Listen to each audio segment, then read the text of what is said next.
Brian, financial mutants are a rare breed. We already know this. They look different than the world around them. But let's talk about what they actually look like. When we say financial mutant, we talk to those of you out there listening, what and who are we talking to? And this, from a demographic standpoint, is what we found. That from an age standpoint, it is fairly diversified, but we have a lot of folks in that 30s to 40s range. Yeah, I mean, it was kind of amazing to see who you guys were or are. I don't know why I use past tense, but it was, I mean, look, this gets me excited. 20s. You know, you guys have the world by its tail, and there's 23% of our audience. That's healthy. That's super Think awesome. about 30s messy middles, 41% of our audience. In their 40s, 22%. And even us a little bit older, you know, getting a little wisdom under our belts, 10% of the audience is in the 50s. So, guys, this makes us excited. And then look at this.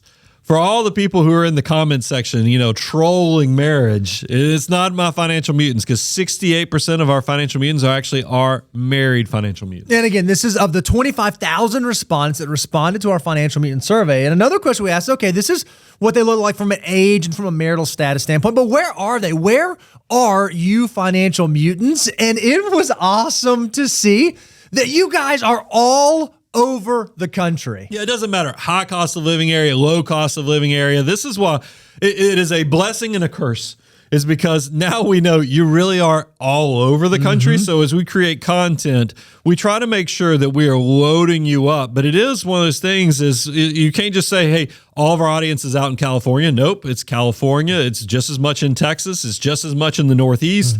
It is amazing, and we do not take this for granted. But what this also lets us recognize is that the information that we share, the concepts that we lay out on the show, are broadly applicable. And one of the things that you hear us go back to over and over and over again is the financial order of operations. It is a 9-step process to help you understand what you should do with your next dollar. What it shows us by where you guys are located is that this really is an all-terrain vehicle. Whether you are in a high cost of living area, low cost of living area, north, south, east, west, the financial order of operations can work for you. So if you don't have your free copy, make sure you go to moneyguy.com/resources and download your free copy right now. So we now know ages. We know where they live. Let's get into the meat of this thing, though. How good are they with money?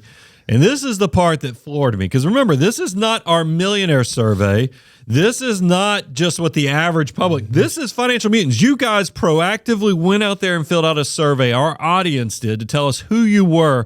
And by the way, this is going to create some fantastic content, because this is the survey results show, but this content was so good. The data was so good. We're now going to lay it against what our millionaire clients look like, what the general public looks like, and we're going to compare and contrast. So that's even more content that will be coming. But here's what we wanted to show you. Median net worth. If you think about the typical American struggles to just get above zero. That's right. And then when I see that the median net worth for our Financial Mutant audience is $650,000. Wowzer. That's only part of the story, though, because $650,000 is the median. And we showed you that demographically, you guys are sort of all over the place. And we know that the median age of a financial mutant is right there at 36 years old. But when we think about breaking out net worth across the different ages, think about this. The median net worth for our 20-year-old financial mutants, $185,000. For our 30-year-old financial mutants, $650,000. Mutants in their 40s, $1.3 million median net worth.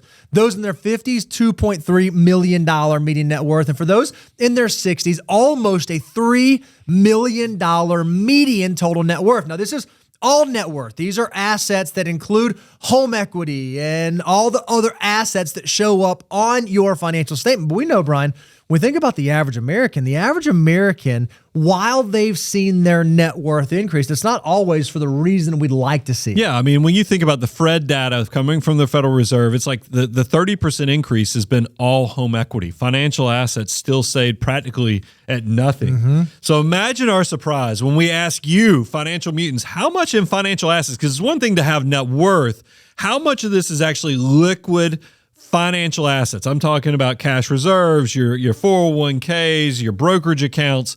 Check these numbers out. The median number, remember the median net worth was $650,000. Imagine our surprise when we find out median investable net worth, $405,000. And that doesn't even tell the whole story, because for the 20-somethings, $120,000.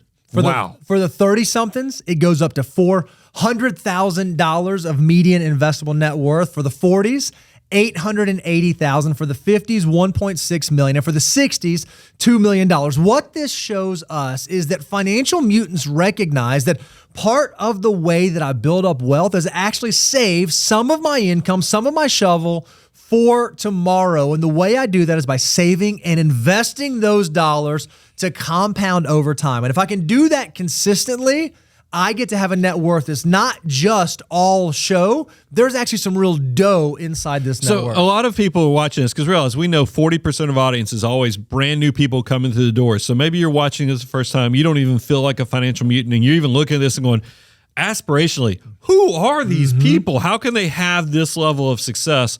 One of the first things you can do if you want to get on the train, if you actually want to be part of this process, start tracking where are you? Because how are you going to know if you're ahead of the curve, behind the curve, or right where you're supposed to be if you don't even know where you fit into this?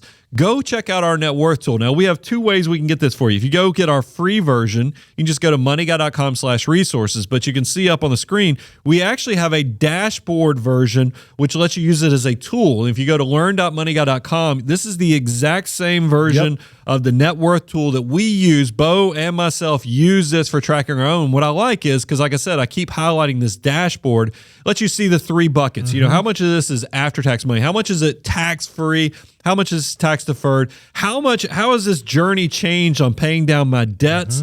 How much of this is, liquid versus comparing to my annual income? All these things are so important, so you can actually compare and contrast where you're going with your financial resources. So if you have not started tracking your net worth, you should. And we assure you that your future self will thank you. The absolute best time to begin tracking was last year, which means the second best time to start tracking it would be right now this year. So go to learn.moneyguy.com to download that. So we talked about the median age of our financial mutants, and where in the country they're located, and what their net worth looks like, and what their investable assets look like. Now, Brian, let's talk about, okay, how are they actually able to get to that net worth? When we think about the number one way that most people are able to build wealth, it's through their income. So when we think about incomes for financial mutants, how did that look for our guys? This is one, because we just did the net worth, we did investable net worth, now we're doing the income. And I'm like, you guys are the better versions of even myself. Because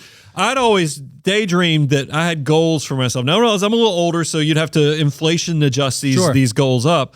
But mine was, I wanted to have $100,000 by the time I was 30. I wanted to have $1 million liquid investments by the time I was 40. And I see my typical financial mutant, you guys are actually accomplishing this. When I look at median household income, this blows the doors off of what the typical American, like I said, we're going to create content that compares and contrasts this to the typical American plus even our millionaire clients.